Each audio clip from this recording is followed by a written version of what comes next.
Every day, we walk around believing we understand the people in our lives.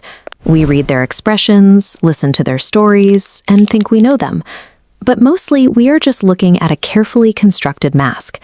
The human brain is an expert at protection. It often camouflages internal distress, pain, or confusion behind polite conversation and rehearsed smiles. To get past those defenses, clinical psychologists rely on a specific technique called the mental status examination, or MSE. Think of the MSE as a live snapshot of a person's existence. It is designed to look past the narrative people present and examine the raw, unfiltered cognitive state operating underneath. By learning to identify these specific clinical signals, an observer can see the subtle shifts in a person's mental state that often go unnoticed in casual interaction. The first layer of the MSE looks at appearance and behavior, operating on the principle that the body often reveals state of mind long before a single word is spoken.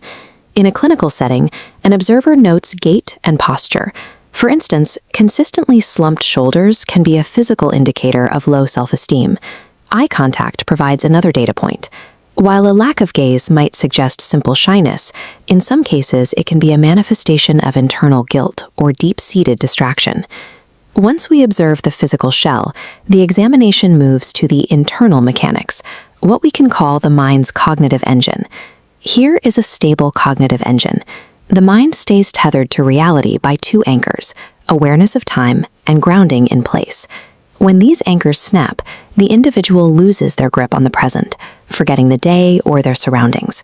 This detachment is a significant clinical marker. It is often observed during the onset of severe trauma or the early stages of dementia. Between these physical tells and the loss of spatial awareness, an observer can spot the first signs of a mind struggling to maintain its equilibrium. Next, the examination moves past what the brain is doing and looks at how it structures ideas. This is the architecture of thought. A normal thought stream moves at a steady pace, but in a state known as flight of ideas, thoughts move at chaotic speeds, jumping from one topic to the next without a link. Then there are delusions, unshakable beliefs in things that are not true. A common example is severe paranoia, where an individual is convinced that others are actively conspiring against them. By identifying these patterns, clinicians can begin to understand the specific distortions or fears that are driving a person's perceived reality. This split-screen model illustrates mood versus affect. On the left is mood, the long-term emotional baseline, or overarching season.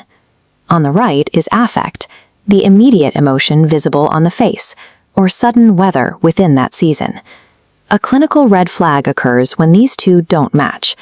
If a person describes a horrifying tragedy, a dark red mood, while smiling, a bright yellow affect, the system identifies a clear contradiction.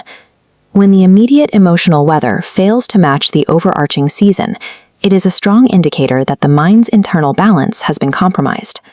The MSE demonstrates that true listening requires a dual focus, processing the words being spoken, while simultaneously deciphering the silence and the body language between them. This framework allows an observer to see past external defenses. These micro-expressions and physical cues can reveal a person's most guarded vulnerabilities. Using this tool comes with a significant responsibility. It requires the observer to act with clinical distance and respect, rather than simply hunting for a person's weaknesses. Ultimately, the MSE requires a balance between vigilant observation and empathy. It provides a way to read the silence, ensuring you never look at a conversation the same way again.